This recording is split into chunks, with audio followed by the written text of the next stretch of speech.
بسم اللہ الرحمن الرحیم الحمد للہ رب العالمین والصلاة والسلام علی اشرف المرسلین نبینا و سیدنا محمد وعلی آلہ و اصحابہ اجمعین۔ ناظرین السلام علیکم۔ سیرت النبی صلی اللہ علیہ وسلم کے حوالے سے ہماری گفتگو جاری ہے اور آج اس سلسلے کا 31واں پروگرام ہے۔ پچھلے پروگرام میں عرض کر رہا تھا کہ غزوہ دومۃ الجندل کے بعد جو عرب قبائل پر اثر ہوا وہ یہ تھا کہ وقتی طور پر امن قائم ہو گیا، لیکن وہ یہودی قبائل جو مدینہ سے نکال دیے گئے تھے، بنو قینقاع اور بنو نذیر، جو جا کر خیبر میں آباد ہوئے تھے، وہ انتقام کی آگ میں جل رہے تھے اور ان کی خواہش تھی کہ کوئی بڑا عرب قبیلہ مدینہ پر حملہ آور ہو اور مسلمانوں کی حکومت ختم ہو۔ جب ایسا نہ ہوا تو قبیلہ بنو نذیر اور خیبر کے یہودیوں کے تقریباً 20 سردار مکہ کی طرف جاتے ہیں۔ ان میں بنو نذیر کا جو سردار ہے حیی بن اخطب، یہ آگے ہے، اور یہ جا کے مکہ کے سرداروں سے ملتے ہیں اور انہیں مدینہ پر حملہ کی دعوت دیتے ہیں اور اپنی حمایت کا بھی یقین دلاتے ہیں۔ اہل مکہ جو ہیں وہ حضور صلی اللہ علیہ وسلم کو اپنے ہی دیے ہوئے چیلنج کے مطابق بدر میں نہیں آ سکے تھے، اس بات پر بھی وہ شرمندہ تھے، تو انہوں نے فوراً ہی یہودیوں کی یہ دعوت قبول کر لی اور کہا کہ ٹھیک ہے، ہم جتنے بھی ذیلی قبائل اکٹھے کر سکتے ہیں اکٹھے کریں گے اور مدینہ پر حملہ کریں گے۔ تو ایک تاریخ طے ہو جاتی ہے۔ قریش جو ہیں وہ دیگر قبائل اکٹھے کرتے ہیں، جن میں بنو کنانہ ہیں، بنو سلیم ہیں، اور ان سب کی قیادت ابو سفیان کے ہاتھ ہوتی ہے، اور یہ تقریباً 4000 کا لشکر تیار کر کے جنوب کی طرف سے یعنی مکہ کی طرف سے چل پڑتے ہیں۔ یہودیوں کا جو یہی وفد ہے یہ قبیلہ غطفان کی طرف بھی جاتا ہے، یہ ایک اور بڑا عرب قبیلہ ہے، ان کو بھی یہی دعوت دیتا ہے مدینہ پر حملہ کی اور اپنی حمایت کا یقین دلاتا ہے۔ غطفان جو ہیں وہ بھی یہ دعوت قبول کرتے ہیں، اور اس کے جو ذیلی قبائل ہیں جن میں بنو فزارہ ہے، بنو مرہ ہے، بنو اسد ہے، بنو اشجع ہے، یہ سارے قبائل اکٹھے ہو جاتے ہیں اور یہ تقریباً 6000 کا لشکر تیار کرتے ہیں۔ 6000 اور قریش کا جو لشکر ہے دیگر قبائل کے ساتھ، بنو سلیم اور بنو کنانہ کے ساتھ 4000 کا، یہ 10,000 کا لشکر مدینہ کی طرف پیش قدمی شروع کرتا ہے۔ اور آپ کو یہ جان کے حیرت ہوگی کہ مدینہ کی جو کل آبادی ہے، جس میں عورتیں اور بچے اور بوڑھے بھی شامل ہیں، یہ پوری آبادی اس لشکر سے کم ہے، یعنی یہ لشکر جو ہے مدینہ کی پوری آبادی سے زیادہ ہے۔ شوال کے مہینے میں سن 5 ہجری ہے، یہ مدینہ کے قریب پہنچ جاتے ہیں۔ حضور صلی اللہ علیہ وسلم صحابہ کرام کو اکٹھا کرتے ہیں، ان سے مشورہ کرتے ہیں کہ ہمیں کس طرح مدینہ کا دفاع کرنا چاہیے۔ حضرت سلمان فارسی رضی اللہ عنہ مشورہ دیتے ہیں، فرماتے ہیں کہ جب ہم ایران میں تھے اور کبھی ایسا ہوتا کہ دشمن ہمیں گھیرے میں لے لیتا اور ہمیں ڈر ہوتا کہ ہمارا محاصرہ کر لیا جائے گا، تو ہم اپنے ارد گرد خندق کھود لیتے، اور اس طرح کہ وہ اس خندق کو پار کر کے ہماری طرف دشمن نہ آ سکتا۔ حضور صلی اللہ علیہ وسلم کو یہ رائے بہت پسند آئی، اور یہ ایک نئی چیز تھی عربوں کے لیے۔ تو حضور صلی اللہ علیہ وسلم نے نہ صرف یہ کہ اس رائے کو پسند فرمایا، بلکہ اس پر فوری عمل کا حکم دیا۔ آپ نے 10 صحابہ کی ٹولیاں بنا دیں، جماعتیں بنا دیں، اور ہر ٹولی کو آپ نے ایک ایریا دے دیا تقریباً 40 گز کا، کہ اس میں وہ خندق کھودیں گے۔ آپ نے چوڑائی بھی متعین فرما دی۔ تقریباً 1000 صحابہ رضوان اللہ تعالیٰ علیہم اس کام میں مشغول ہو گئے، اور حضور صلی اللہ علیہ وسلم خود بھی خندق کھودنے کے عمل میں شامل ہو گئے۔ آپ صلی اللہ علیہ وسلم خندق کھودتے جاتے اور یوں فرماتے: اللہم لا عیش الا عیش الآخرہ فاغفر للانصار والمہاجرہ، کہ اے اللہ اصل زندگی تو آخرت کی زندگی ہے، تو بس مہاجروں اور انصار تمام کی مغفرت فرما دے۔ انصار اور مہاجرین یعنی تمام صحابہ جو خندق کھود رہے تھے، جواب میں یوں کہتے: نحن الذین بایعوا محمدا علی الجہاد ما بقینا ابدا، کہ ہم ہیں وہ جنہوں نے محمد صلی اللہ علیہ وسلم کے ہاتھ پر بیعت کی ہے کہ ہم جب تک زندہ ہیں اللہ کی راہ میں جہاد کرتے رہیں گے۔ حضرت ابو طلحہ رضی اللہ عنہ فرماتے ہیں کہ ہم نے رسول اللہ صلی اللہ علیہ وسلم سے عرض کی کہ اے اللہ کے رسول، کھانا ہمارے پاس ختم ہو گیا ہے اور صحابہ بھوکے ہیں، اور ہم نے انہیں دکھایا کہ ہر صحابی نے اپنے پیٹ پر ایک ایک پتھر باندھا ہوا ہے۔ تو یہ سن کر آپ صلی اللہ علیہ وسلم نے اپنا کرتا اوپر کیا اور دکھایا کہ آپ نے اپنے پیٹ پر 2 پتھر باندھے ہوئے تھے، یعنی آپ صلی اللہ علیہ وسلم ان سے دگنا کام کر رہے تھے۔ بخاری شریف میں آتا ہے کہ اللہ تعالیٰ نے خندق کھودنے کے دوران اللہ تعالیٰ نے صحابہ کرام کو نبوت کی بہت سی نشانیاں بھی دکھائیں۔ بخاری شریف میں ہے کہ حضرت جابر بن عبداللہ رضی اللہ عنہ نے جب دیکھا کہ رسول اللہ صلی اللہ علیہ وسلم نے کئی دنوں سے کھانا نہیں کھایا، تو وہ گھر جاتے ہیں، ایک بکری ذبح کرتے ہیں، ان کی بیوی جو کی روٹیاں بناتی ہیں، اور وہ حضور صلی اللہ علیہ وسلم کے پاس آتے ہیں اور درخواست کرتے ہیں کہ اللہ کے رسول آپ چند صحابہ کو لے کر آئیں اور کھانا کھائیں۔ حضور صلی اللہ علیہ وسلم تمام صحابہ کو جو خندق کھود رہے ہوتے ہیں بلا لیتے ہیں، جن کی تعداد 1000 ہے، اور تمام لوگ کھانا کھاتے ہیں، اور جب کھانا کھا کے سیر ہو جاتے ہیں، فارغ ہو جاتے ہیں، تو دیکھتے ہیں کہ جو سالن تھا ویسے کا ویسے موجود ہے، اور جو روٹیاں تھیں وہ بھی ویسی کی ویسی موجود ہیں۔ اسی طرح ابن ہشام اپنی مشہور کتاب سیرہ نبویہ میں لکھتے ہیں کہ ایک صحابی ہیں حضرت نعمان بن بشیر رضی اللہ عنہ، ان کی بہن آتی ہیں اور دونوں ہاتھوں میں انہوں نے کھجور اٹھائی ہوئی ہے، اور اپنے والد اور اپنے ماموں کے لیے وہ کھجور لا رہی ہوتی ہیں۔ جب آپ صلی اللہ علیہ وسلم کے پاس سے گزرتی ہیں تو آپ ان سے وہ کھجور لے لیتے ہیں اور ایک چادر منگواتے ہیں، اس چادر پہ آپ وہ کھجور جو ہیں بکھیر دیتے ہیں، اور تمام صحابہ کو پھر سے بلاتے ہیں کہ وہ آئیں اور کھجور تناول کریں۔ تو تمام صحابہ، جیسے کہ میں نے عرض کیا کہ ان کی تعداد 1000 تھی، وہ آتے ہیں، کھجور کھاتے ہیں، اور وہ کھجور زیادہ ہونے لگتی ہے، یہاں تک کہ تمام صحابہ جب کھانا کھا چکتے ہیں تو صحابہ نے دیکھا کہ وہ کھجور جو ہے وہ اتنی زیادہ ہو گئی ہے کہ وہ چادر کے اطراف سے وہ باہر گر رہی ہے۔ اسی طرح امام بخاری روایت کرتے ہیں حضرت جابر رضی اللہ عنہ کے توسط سے کہ خندق کھودنے کے دوران ہمارے سامنے ایک بہت مضبوط پتھر آیا، ہم نے بہت کوشش کی لیکن وہ پتھر ہم سے نہ ٹوٹا، تو ہم نے رسول اللہ صلی اللہ علیہ وسلم کو اطلاع دی، آپ تشریف لائے، آپ نے کدال پکڑی اور بسم اللہ کہہ کے اس پر ضرب لگائی، تو وہ پتھر جو ہے ریت کی طرح بکھر گیا۔ اسی طرح ایک اور روایت ہے جو سنن نسائی میں ہمیں ملتی ہے، حضرت برا رضی اللہ عنہ فرماتے ہیں کہ خندق کھودنے کے دوران ایک چٹان ہمارے سامنے آئی، یہ اتنی مضبوط تھی کہ ہماری کوششوں کے باوجود وہ نہ ٹوٹ سکی، تو ہم نے رسول اللہ صلی اللہ علیہ وسلم کو اطلاع دی،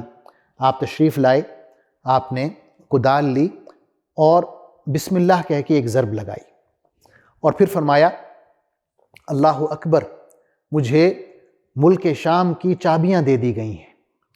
پھر آپ نے یوں کہا کہ خدا کی قسم مجھے یہاں سے شام کے سرخ محلات نظر آ رہے ہیں۔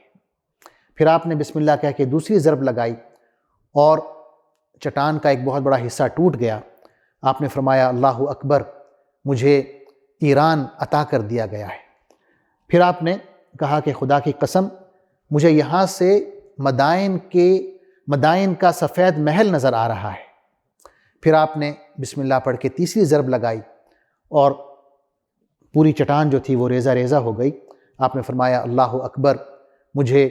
یمن کی چابیاں عطا کر دی گئی ہیں، خدا کی قسم مجھے یہاں سے یمن کے صنعاء کے دروازے نظر آ رہے ہیں۔ ناظرین، بعض لوگ سوچتے ہیں کہ یہ جو خندق ہے یہ کہاں کھودی گئی؟ تو اس میں اگر آپ مدینہ منورہ کا نقشہ رکھیں سامنے تو آپ کو معلوم ہوگا کہ مدینہ کے مشرق میں اور مدینہ کے مغرب میں لاوا زدہ زمینیں ہیں، بہت چٹانیں ہیں، خاردار پتھر ہیں، اور یہ بالکل کالے پتھر ہیں، یعنی کئی ہزار سال پہلے یہاں پر لاوا نکلا، اور وہ ایسی زمین ہے کہ وہاں سے فوج کا گزرنا مشکل ہے، ناممکن ہے۔ تو یہ مشرق اور مغرب کی طرف سے محفوظ ہے۔ جنوب کی طرف سے کھجوروں کے باغات ہیں، بہت گھنے باغات ہیں، اور جنوب ہی میں یہودیوں کا جو آخری قبیلہ مدینہ میں رہ گیا تھا، بنو قریظہ، ان کے قلعے ہیں، اور بنو قریظہ کا حضور صلی اللہ علیہ وسلم کے ساتھ معاہدہ تھا دستور مدینہ کے حوالے سے کہ اگر کوئی بھی مدینہ پر حملہ کرتا ہے تو یہودی مسلمانوں کے ساتھ مل کے مدینہ کا دفاع کریں گے۔ تو جنوب کی طرف سے بھی مدینہ محفوظ تھا، صرف شمال کی طرف سے مدینہ پر حملہ ہو سکتا تھا، اور شمال ہی میں ایک چھوٹی سی پہاڑی ہے جسے جبل صلع کہتے ہیں، اسے عبور کرنا آسان تھا۔ تو حضور صلی اللہ علیہ وسلم نے اس پہاڑی کے پیچھے خندق کھدوائی، یعنی آپ صلی اللہ علیہ وسلم جب اپنی فوج کو لے کر نکلے ہیں تو آپ نے جبل صلع کراس کیا ہے، جبل صلع کو اپنی پشت پر رکھا ہے، اور اس کے سامنے آپ نے خندق کھدوائی ہے، اور جب یہ مشرکین کی فوج آئی ہے تو وہ خندق کے پار انہیں رکنا پڑا۔ رسول اللہ صلی اللہ علیہ وسلم 3000 صحابہ اکرام کا لشکر لے کے غزوہ خندق کے لیے نکلتے ہیں، اور جیسا کہ میں نے عرض کیا جبل صلع کو کراس کر کے آپ پڑاؤ کرتے ہیں۔ قریش اور غطفان کی فوجیں جب پہنچتی ہیں مدینہ تو دیکھتی ہیں کہ ان کے سامنے ایک خندق کھدی ہوئی ہے، ان کے لیے ایک نئی چیز تھی، اور مجبوراً انہیں پھر مدینہ کا محاصرہ کرنا پڑا، یعنی محاصرے کے لیے وہ تیار ہو کر نہیں آئے تھے، لیکن خندق کو وہ کراس بھی نہیں کر سکتے تھے تو انہیں وہاں پر رکنا پڑا۔ دشمن کی اس کثیر فوج کو دیکھ کر مومنوں کا کیا رد عمل تھا اور منافقوں کا کیا رد عمل تھا، اللہ تعالیٰ نے بہت خوبصورتی سے ان کا موازنہ کیا ہے۔ سورہ احزاب میں ہم پڑھتے ہیں، مومنوں کے بارے میں اللہ تعالیٰ نے فرمایا وَلَمَّا رَأَى الْمُؤْمِنُونَ الْأَحْزَابَ قَالُوا هَذَا مَا وَعَدَنَا اللَّهُ وَرَسُولُهُ وَصَدَقَ اللَّهُ وَرَسُولُهُ وَمَا زَادَهُمْ إِلَّا إِيمَانًا وَتَسْلِيمًا۔ اور سچے مومنوں کا حال اس وقت یہ تھا کہ جب انہوں نے حملہ آور لشکروں کو دیکھا تو پکار اٹھے کہ یہ وہی چیز ہے جس کا اللہ اور اس کے رسول نے ہم سے وعدہ کیا تھا۔ اللہ اور اس کے رسول کی بات بالکل سچی تھی۔ اس واقعے نے ان کے ایمان اور فرما برداری میں مزید اضافہ کر دیا۔ منافقوں کے بارے میں اللہ تعالیٰ فرماتے ہیں وَإِذْ يَقُولُ الْمُنَافِقُونَ وَالَّذِينَ فِي قُلُوبِهِم مَّرَضٌ مَّا وَعَدَنَا اللَّهُ وَرَسُولُهُ إِلَّا غُرُورًا۔ یاد کرو وہ وقت جب منافقین اور وہ سب لوگ جن کے دلوں میں روگ تھا صاف صاف کہہ رہے تھے کہ اللہ اور اس کے رسول نے جو وعدے ہم سے کیے تھے وہ فریب کے سوا کچھ نہ تھے، یعنی ایک تقابل اور موازنہ کیا جا رہا ہے اہل ایمان کے قول میں اور اہل نفاق کے قول میں۔ مشرکین مکہ نے جب محاصرہ کیا اور ان کا جو محاصرہ ہے وہ طول پکڑ گیا تو ان کے بعد سرداروں نے فیصلہ کیا کہ وہ خندق پار کرنے کی کوشش کرتے ہیں۔ تو ان میں ایک سردار تھا جو بہادری میں بہت مشہور تھا، اس کا نام ہے عمرو بن عبد ود۔ یہ آگے بڑھتا ہے اور عکرمہ بن ابو جہل آگے بڑھتے ہیں، اور ایک اور شخص ہے زرار بن خطاب، یہ حضرت عمر کا بھائی ہے، یہ آگے بڑھتا ہے، اور یہ خندق کا چکر لگاتے ہیں اور ایک ایسی جگہ پہ پہنچ جاتے ہیں جہاں خندق کی چوڑائی کم ہے، تو وہاں سے یہ خندق پار کر لیتے ہیں اور مقابلے کی دعوت دیتے ہیں۔ حضرت علی رضی اللہ عنہ چند صحابہ کے ساتھ مقابلے میں آتے ہیں۔ حضرت علی کا مقابلہ ہوتا ہے عمرو بن عبد ود کے ساتھ، اور آپ اس مشرک کو قتل کر دیتے ہیں، اور باقی جو مشرکین ہیں وہ بھاگ جاتے ہیں۔ اس کے بعد یہ 1 to 1 لڑائی جو ہے یہ نہیں ہوتی، بلکہ دونوں طرف سے تیروں کی بارش ہوتی ہے۔ مسلمان خندق کی حفاظت کے لیے تیر چلاتے ہیں، جو بھی مشرک آگے بڑھتا ہے خندق کو کراس کرنے کے لیے تو مسلمان اس پر تیر برساتے ہیں۔ دوسری طرف سے مشرکین کی ایک بہت بڑی تعداد ہے، 10,000 کا لشکر ہے، اس طرف سے تیروں کی بارش ہوتی ہے۔ تو اس میں ان تیروں کے تبادلے میں 6 صحابہ کرام شہید ہوتے ہیں اور 10 مشرکین ہلاک ہوتے ہیں۔ روایات میں یہ بھی آتا ہے کہ خندق کی مسلسل حفاظت کی وجہ سے رسول اللہ صلی اللہ علیہ وسلم اور صحابہ کرام کی کئی نمازیں قضا بھی ہوتی ہیں، جنہیں آپ بعد میں قضا کے طور پر پڑھ لیتے ہیں۔ بنو نذیر کے جو یہودی ہیں جنہوں نے، اور خیبر کے یہودی جنہوں نے یہ ساری جنگ کا بیڑا اٹھایا تھا، کفار قریش کو بھی اور کفار غطفان کو بھی اکٹھا کر کے لائے تھے، ان کا ایک وفد جو ہے، خاص طور پر جو ان کا سردار ہے بنو نذیر کا حیی بن اخطب، وہ مدینہ میں جو باقی ماندہ یہودی ہیں بنو قریظہ کی شکل میں ان کے پاس جاتا ہے۔ بنو قریظہ کا جو سردار ہے کعب بن اسد، اس کا حضور صلی اللہ علیہ وسلم کے ساتھ معاہدہ ہے، دفاع کا معاہدہ، اور یہ شخص جو ہے بنو نذیر کا سردار حیی بن اخطب، یہ بنو قریظہ کے سردار کعب بن اسد سے ملتا ہے اور اسے اکساتا ہے کہ تم محمد صلی اللہ علیہ وسلم کے ساتھ معاہدہ توڑ دو۔ کعب بن اسد انکار کرتا ہے اور کہتا ہے کہ ہم نے محمد کو کبھی بھی ایسا نہیں پایا کہ انہوں نے ہم سے کوئی وعدہ کیا ہو، کوئی عہد باندھا ہو اور اس کی خلاف ورزی کی ہو، لہٰذا ہمیں بھی اپنا معاہدہ نہیں توڑنا چاہیے۔ حیی بن اخطب جو ہے وہ کعب بن اسد کو بار بار اکساتا ہے کہ میں نے بہت محنت کی ہے، میں قریش کو، غطفان کو، عرب کے دیگر قبائل کو اکٹھا کر کے لایا ہوں، 10,000 کا لشکر اکٹھا ہے، اور ایسا موقع جو ہے دوبارہ ہمارے ہاتھ نہیں آئے گا، اور تم میری بات مانو، یہ ایک ایسا موقع ہے کہ ہم مدینہ کی جو اسلامی ریاست ہے اس کا بالکل خاتمہ کر سکتے ہیں۔ کعب بن اسد جب انکار کرتا ہے تو حیی بن اخطب آخری حربے کے طور پر اسے یہ کہتا ہے، یہ گارنٹی دیتا ہے کہ میں تمہارے ساتھ رہوں گا، ہمیں فتح ہو یا شکست، یہ ہمارا جینا اور مرنا ساتھ ہوگا۔ اگر ہم اسلامی ریاست کو ختم کر دیتے ہیں پھر تو بہت اچھی بات ہے، اگر ختم نہیں کر پاتے تو میں تمہارے پاس آ جاؤں گا اور تمہارے قلعے میں آ جاؤں گا، اور کوئی بھی ہم پر مصیبت آتی ہے تو وہ ہم پر اکٹھے آئے گی۔ تو کیا کعب بن اسد اس کی بات مان لیتا ہے، حضور صلی اللہ علیہ وسلم کے ساتھ معاہدہ توڑ دیتا ہے، اور جو یہودیوں کی ایک پرانی روش ہے غداری کی، سازشوں کی، اسی روش پر قائم رہتا ہے یا معاہدہ نہیں توڑتا؟ یہ انشاءاللہ میں اگلے پروگرام میں اس کا ذکر کروں گا۔ تب تک کے لیے اجازت دیجیے، اللہ حافظ، والسلام علیکم ورحمۃ اللہ وبرکاتہ۔